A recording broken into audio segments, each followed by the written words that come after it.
peuple haïtien comment nous est. Non pas c'est Camille Azaf. Je dis à la, je vais parler de tourisme, mais je vais parler de un haïtien que nous tous connaissons ou bien nous entendons parler de lui. Mais qui te fait l'histoire dans temps par là. Malgré lui pas là, mais l'a toujours vivant dans l'esprit nous, dans la mémoire nous, par Zevlio. Vous voulez qu'on qui est? Eh bien, continuez. On a su qui est-ce? On a lu.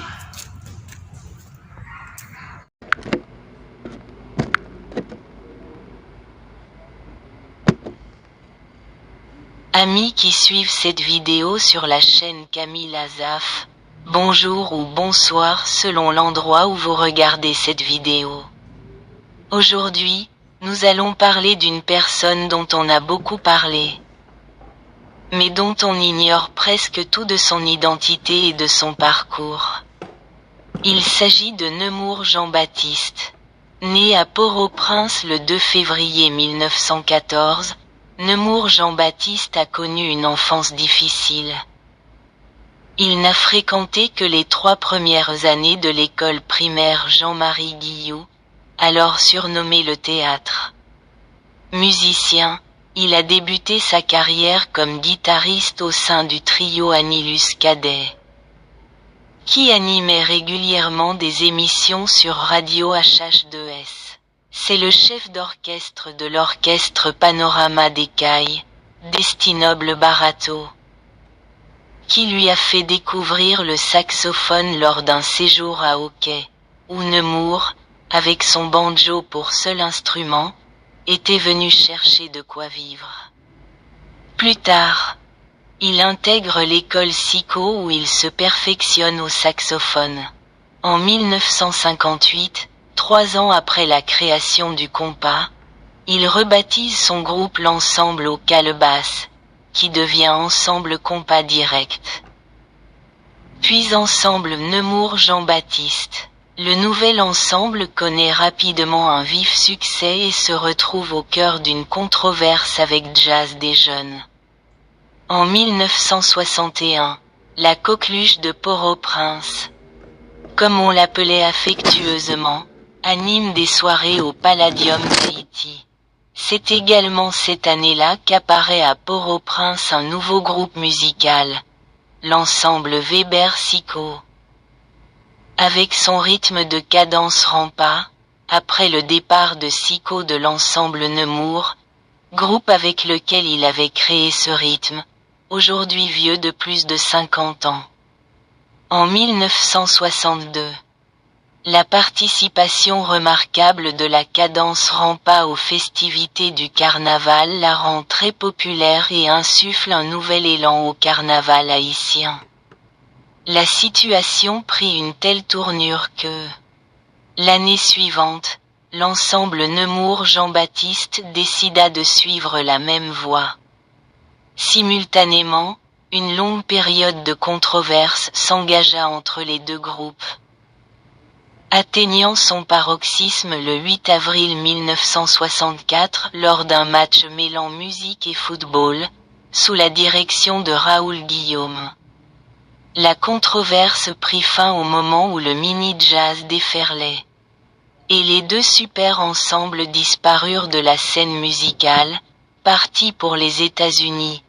Sico en 1968, Nemours en 1969. Nemours Jean-Baptiste, décédé à 71 ans, est le père du créateur d'un rythme désormais international, joué en Haïti, aux États-Unis, aux Antilles, et même admis en France sur les Champs-Élysées.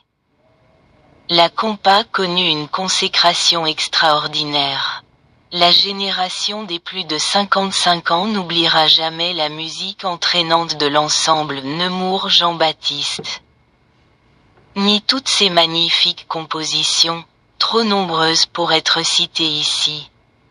On ne l'oubliera jamais, au bal Kenskoff, à Radio Port-au-Prince, à la Mahotière, au Club Camaraderie, au Casino International, à la Cabane Créole, au Palmiste, au Cinéma Rex, Lido, Magic Ciné, Rivoli, Cabanon, aux soirées dansantes de l'eau Calebasse, au Palladium d'Haïti, à la cabane Choukoun, ni à la radio où l'on diffusait 63 rue des Casernes, Eddy Publicité, Tessier Publicité, ni dans l'atmosphère rouge et blanche qui animait les rues lors du carnaval des années 60.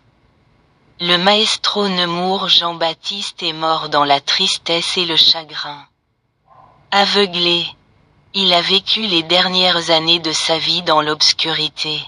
Il est décédé le 18 mai 1985, le même jour que les funérailles à New York du chanteur principal de DP Express.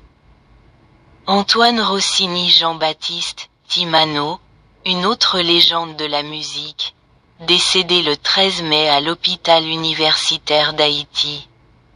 Dans l'héritage du compas direct, Nemours a tracé une voie qui a fait de lui une légende musicale nationale, en dehors des sentiers battus. À l'instar d'Oxyde Gentil, le père de la musique orchestrale haïtienne. Nemours a été à l'origine de l'authenticité, de l'originalité et du renouveau des rythmes locaux. Parmi tous les géants qui ont ouvert la voie, Nemours fut l'un des plus influents. Pour le rythme qu'il a inventé, pour le style qu'il a créé, pour l'identité musicale qu'il a imposée, Nemours demeure un innovateur sans égal, l'architecte du rythme le plus célèbre d'Haïti. Que savez-vous de Nemours Jean-Baptiste? N'hésitez pas à l'ajouter en commentaire afin que d'autres mélomanes puissent le découvrir. Merci beaucoup de nous avoir suivis dans cette vidéo. Réalisation, c'est production.